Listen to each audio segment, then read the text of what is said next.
حضرت شیخ احمد شرمینی رحمتullah علیہ یہ اکابر اولیاء میں ان کا نام آتا ہے۔ اب یہ مقام رضا پر فائز تھے، ان کو اللہ عز و جل نے یہ کیفیت، یہ مرتبہ، یہ روحانی درجہ عطا فرمایا تھا۔ ان کا ایک اکلوتا بیٹا تھا، وہ بیمار ہو گیا۔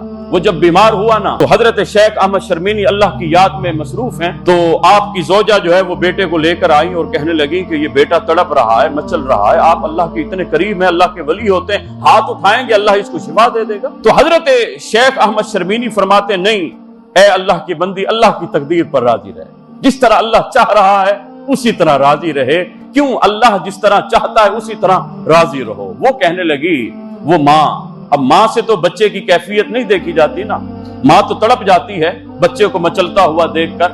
تو ماں کہنے لگی کہ حضرت جی آپ کی تو اللہ کے ساتھ لو لگی ہوئی ہے، میرا تو یہ اکلوتا لخت جگر ہے، میرا نور نظر ہے، یہ اگر چلا گیا تو میرا کیا بنے گا؟ تو آپ نے کہا نہیں، اللہ کی تقدیر پر راضی ہو۔ اب جب اس پر یہ کیفیت ہوئی کہ جب روح اس کی قفس انصری سے پرواز ہونے لگی، جب نزا کا عالم طاری ہونے لگا، ماں نے جب بچے کو تڑپتا ہوا دیکھا تو ماں نے اس کیفیت میں بچے کو لا کر شیخ احمد شرمینی کے پاس رکھ دیا۔ وہ شیخ احمد شرمینی جو رضا کا درس دے رہا تھا، جو کہہ رہا تھا کہ اللہ کی تقدیر پر راضی رہو، جب بچے کی روح قفس انصری سے پرواز کرتے ہوئے دیکھتے ہیں تو شفقت پدری غالب آ جاتی ہے، بچے کو تڑپتا ہوا برداشت نہیں ہو رہا ہوتا۔ حالانکہ مقام رضا یہ تھا کہ اس مقام پر بھی آپ ڈگمگاتے نہ، اللہ کی رضا پر راضی رہتے، مالک تیرا دیا ہوا ہے، تو اگر لینا چاہتا ہے لے لے، میں تیری تقدیر پر راضی ہوں۔ لیکن شیخ احمد شرمینی سے رہا نہ گیا،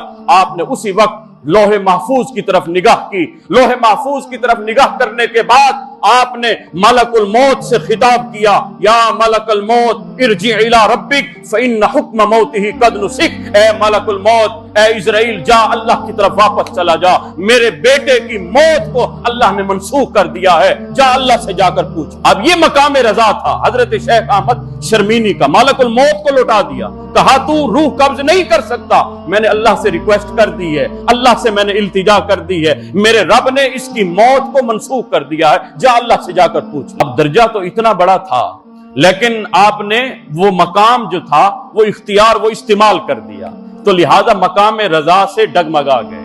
مقام رضا یہ تھا کہ اس پر ڈگمگاتے نہ بلکہ استقامت کے ساتھ کھڑے رہتے۔